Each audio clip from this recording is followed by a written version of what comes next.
अस्सलाम वालेकुम। नाजरीन, अल्लाह ताला ने सुल्तान सलाउद्दीन अयूबी रहमतुल्लाह अलैह को अक्ल व खुर्द की इस कदर अरफा व आला सलाहियतों से नवाजा था कि जो मसाइल दूसरे हजरात के नज़दीक पेचीदा और गैर हलशुदा समझे जाते थे, उन्हीं मसाइल को वो आसानी से हल कर देते थे। एक दफ़ा यहूदियों की एक जमात सुल्तान के पास आई और वो सुल्तान के इल्म और दानाई के मकाम से वाकिफ थे। वो नादान ये सोच कर आए थे कि अगर किसी तरीके से वो सुल्तान को इल्मी बुनियादों पर शिकस्त दे दें तो उससे मुसलमानों को शर्मिंदगी होगी और हर तरफ हमारा डंका बजने लगेगा।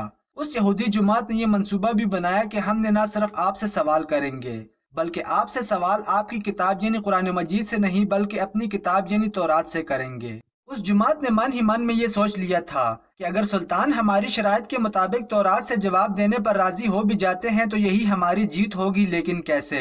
नाजरीन, यहूदियों की उस जुमात का मानना कुछ यूं था कि सुल्तान बहरहाल हजरत मोहम्मद सल्लल्लाहु अलैहि वसल्लम के मानने वाले हैं और हजरत मोहम्मद सल्लल्लाहु अलैहि वसल्लम पर कुरान पाक नाजल हुआ, तो ये बात मुमकिन नहीं कि सुल्तान किसी सूरत तौरात के सवालों का जवाब तौरात से ही दे सकें। नाजरीन, फिर यहूदियों की जुमात का आलम बोला, ए सुल्तान, हम लोगों ने आपके इल्म का बहुत चर्चा सुना है। सुल्तान मुस्कुरा कर बोले, तो क्या इस बात की तस्दीक करने आए हो? यहूदी आलिम बोला, हम आपसे चंद सवालात करेंगे।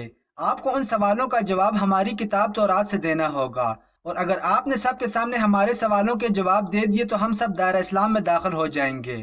सुल्तान ने मुस्कुरा के जवाब दिया, मैं फिलहाल इस बात से गाफिल हूँ कि तुम लोग क्या सवालात करोगे और तुम क्या सोच के आए हो। अगर मैं तुम्हारे सवालों के जवाब देने में कामयाब हो गया तो क्या तुम लोग दीन इस्लाम कबूल करोगे? यहूदी इस बात पर आमादा हो गए कि अगर इनके तमाम सवालों के जवाबात इन्हें तौरात से मिल गए तो वो यहूदी मजहब छोड़कर इस्लाम कबूल कर लेंगे। नाजरीन, अब तमाम मामलात तय पा चुके थे और पूरा मजमा खामोश होकर बैठ चुका था। सवालों का सिलसिला शुरू हुआ। यहूदी आलम ने मजमे की जानब देखा और इल्म के तकब्बुर से भरपूर लहजे में सवाल किया, ए सुल्तान, ये बताइए कि वो कौन सी चीज़ है जो खुदा के लिए नहीं है? यहूदी ये जानते थे कि मुसलमानों की किताब में दर्ज है कि हर चीज़ अल्लाह के लिए है और इस बात का जवाब सुल्तान के लिए देना नामुमकिन होगा। मजमे में बैठे तमाम अफराद सोच में डूब गए कि कायनात में कोई ऐसी चीज़ भी है जो अल्लाह के लिए ना हो। तब सुल्तान सलाउद्दीन अयूबी रहमतुल्लाह अलैह ने बगैर किसी तवक्कुफ के फरमाया कि तुम जानना चाहते हो कि वो कौन सी चीज़ है जो अल्लाह के लिए नहीं है, तो इसका जवाब शिर्क है। अल्लाह हर किस्म के शिर्क से पाक है। तमाम मजमा बैठा जो सुन रहा था बेसाख्ता वाह वाह कह उठा। नाजरीन, अब यहूदी आलम ने दूसरा सवाल किया, ए सुल्तान, ये बताइए कि वो कौन सी जगह है जहां अल्लाह मौजूद नहीं है? सुल्तान ने उसको फौरन जवाब दिया कि अल्लाह ताला हर जगह मौजूद है। इस पर यहूदी आलम बोला, इस सवाल का जवाब आप हमें हमारी किताब से दें। सुल्तान ने कहा कि क्या तुम्हारी किताब में ये नहीं लिखा कि हजरत मूसा अलैहिस्सलाम के पास एक फरिश्ता आया? हजरत मूसा अलैहिस्सलाम ने उससे पूछा कि तुम कहाँ से आए हो? तो उसने जवाब दिया कि मैं 7वें आसमान से आपके पास हाजिर हुआ हूँ। इतने में हजरत मूसा अलैहिस्सलाम के पास दूसरा फरिश्ता आया। हजरत मूसा अलैहिस्सलाम ने उससे पूछा कि तुम कहाँ से आए हो? उसने जवाब दिया, मैं जमीन के 7वें तबक से आपके पास हाजिर हुआ हूँ। हजरत मूसा अलैहिस्सलाम ने पहले फरिश्ते से पूछा, 7वें आसमान में तुम्हारे करीब कौन था? फरिश्ते ने जवाब दिया, मेरे करीब मेरा रब था। हजरत मूसा अलैहिस्सलाम ने जमीन से आने वाले दूसरे फरिश्ते से पूछा, तुम्हारे करीब कौन था? उसने जवाब दिया, मेरे करीब मेरा रब था। तो इससे ये मालूम हुआ कि बुलंदियों की इंतहा हो या गहराइयों की इंतहा, अल्लाह रब्बुल इज्जत हर जगह मौजूद है। नाजरीन, यहूदी आलम अब थोड़ा घबरा गया था ये देख कर कि सुल्तान ने इसके सवालों के जवाब इसकी किताब से ही दे दिए थे। अब उसने सुल्तान से तीसरा सवाल पूछा, ए सुल्तान, ये बताइए कि वो कौन सी चीज़ है जो खुदा के करीब नहीं है? सुल्तान ने कहा कि जुल्म एक ऐसी चीज़ है जो मेरे रब के करीब नहीं है। नाजरीन, अब यहूदी आलम ने बेतरपे शिकस्त खाने के बाद अपने सवालों का जाविया बदल लिया। अब उसने इल्मी सवाल के बजाय तारीखी और साइंसी सवालों की तरफ अपना रुख मोड़ लिया और बहुत ही तकब्बुर भरे अंदाज में उसने पूछा, ए सुल्तान, उस चश्मे का नाम बताएं जो जमीन पर पहली मर्तबा जारी हुआ। सुल्तान बोले, उस चश्मे को छोड़ो, पहले ये बताओ कि तुम्हारे दिल में क्या है? और तुम्हारे दिल में यह है कि वो चश्मा बैतुल मक़दस की एक चट्टान के नीचे है। यहूदी आलम के मुंह से बेसाख्ता हाँ निकला। तो सुल्तान बोले कि आज अपनी इस्लाह कर लो, क्योंकि जमीन पर बहने वाला पहला चश्मा वो नहीं जिसे तुम लोग समझते हो, बल्कि जमीन पर बहने वाला पहला चश्मा वो है जिससे हजरत खिज़र अलैहिस्सलाम ने पानी पिया और यही वो चश्मा है जिससे आब हयात जारी हुआ। नाजरीन, यहूदी आलम अब मजीद घबरा गया था। उसने इस घबराहट में सुल्तान से एक और तारीखी सवाल किया, ए सुल्तान, ये बताइए वो कौन सा पत्थर है जो आसमान से पहली दफा उतारा गया?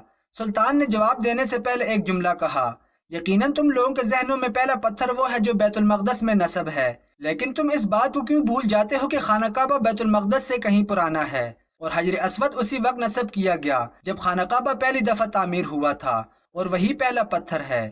یہودی آپ کے جوابات سن کر ہمت نہ کر سکے کہ انہیں غلط قرار دیں، کیونکہ آپ ان کے جوابات انتہائی دلیل کے ساتھ دے رہے تھے اور ان کی اصلاح بھی کرتے جا رہے تھے۔ اب کی بار یہودی عالم نے ایک سائنسی سوال پوچھا۔ اس نے پوچھا، یہ بتائیے کہ وہ کون سی چیزیں ہیں جو مسلسل کم اور زیادہ ہوتی رہتی ہیں؟ سلطان بغیر کسی توقف کے بولے کہ تم اپنے ماہ وصال پر غور کرو تو تمہیں خود ہی اس کا جواب مل جائے گا۔ یہودی عالم نے پوچھا، وہ کیسے؟ آپ نے فرمایا، کوئی دن اگلے دن کے برابر نہیں ہوتا، اسی طرح گزشتہ رات اگلی رات کے برابر نہیں ہوتی۔ یہی وہ دو چیزیں ہیں جو مسلسل کم اور زیادہ ہوتی رہتی ہیں۔ یہودی عالم نے جواب سن کر سلطان سے ایک اور سوال کیا کہ زندہ رہنے کی پہچان سانس لینا ہے، کیا کائنات میں کوئی چیز ایسی بھی ہے جو سانس لیتی ہے مگر زندہ نہیں؟ سلطان نے کہا، صبح جب نکلتی ہے تو سانس لیتی ہے، حالانکہ صبح کے پاس نہ روح ہے نہ جان۔ یہ سن کر وہ جلدی جلدی بولا، اچھا یہ بتائیے کہ دنیا میں وہ کون سی چیز ہے جہاں سورج کی کرنیں ایک دفعہ تو پڑی لیکن دوبارہ اس جگہ کبھی سورج کی کرنیں نہیں پہنچ سکیں؟ سلطان نے کہا، ہاں یہ سمندر کی وہ جگہ ہے جہاں سے حضرت موسیٰ علیہ السلام اور ان کی قوم گزری تھی، اور سمندر اللہ تعالیٰ کے حکم سے دو حصوں میں تقسیم ہو گیا تھا۔ بس اس قافلے کے گزرتے ہوئے سورج کی کرنیں اس جگہ ضرور پڑی تھیں، لیکن اس کے بعد سورج کی کرنیں کبھی بھی وہاں نہیں پہنچ سکیں۔ ناظرین، جواب پاتا ہی اس نے سلطان سے پھر سوال کیا کہ یہ بتائیں کہ وہ کون سی دو چیزیں ہیں جو ہمیشہ غائب رہتی ہیں، اور پھر کون سی دو چیزیں ہیں جو ہمیشہ حاضر رہتی ہیں؟ سلطان نے کہا، آسمان اور زمین کی طرف دیکھو، یہ دونوں تمہیں کبھی غائب نظر نہیں آئیں گی، یہ دونوں ہمیشہ حاضر رہتی ہیں۔ اور موت اور زندگی کو ڈھونڈو تو تمہیں ان کے بارے میں کبھی پتہ نہیں چلے گا کہ وہ کہاں ہیں اور کب آ جاتی ہیں۔ اگلا سوال یہودی عالم نے یہ کیا کہ اے سلطان یہ بتائیے کہ وہ کون سی چیز ہے جس کا خالق خود اللہ ہے مگر اسی کے بارے میں خود سوال بھی کرتا ہے؟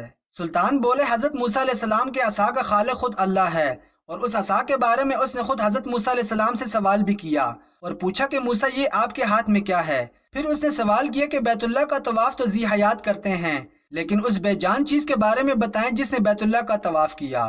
سلطان بلا توقف بولے کہ کشتی نوح ایک ایسی بے جان چیز ہے جو طوفان کے دوران اس مقام پر پہنچی جہاں بیت اللہ ہے تو اس نے اس کے گرد 7 چکر لگائے۔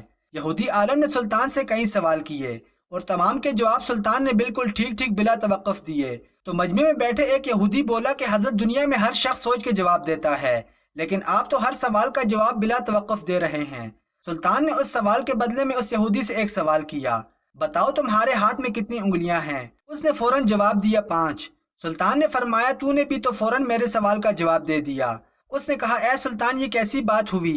مجھے معلوم ہے کہ میرے ہاتھ میں 5 انگلیاں ہیں۔ یہ سن کر سلطان نے مسکراتے ہوئے کہا، مجھے بھی یہ سارے علم ایسے ہی معلوم ہیں جیسے تجھے یہ معلوم ہے کہ تیرے ہاتھ میں 5 انگلیاں ہیں۔ یہودی نادان نہیں جانتے تھے کہ سلطان صلاح الدین ایوبی رحمۃ اللہ علیہ علم کا سمندر ہے۔ جب انہیں تمام سوالات کے جوابات ٹھیک ٹھیک مل گئے تو یہودی عالم سمیت تمام گروہ نے کلمہ پڑھا اور سب کے سب دائرہ اسلام میں داخل ہو گئے۔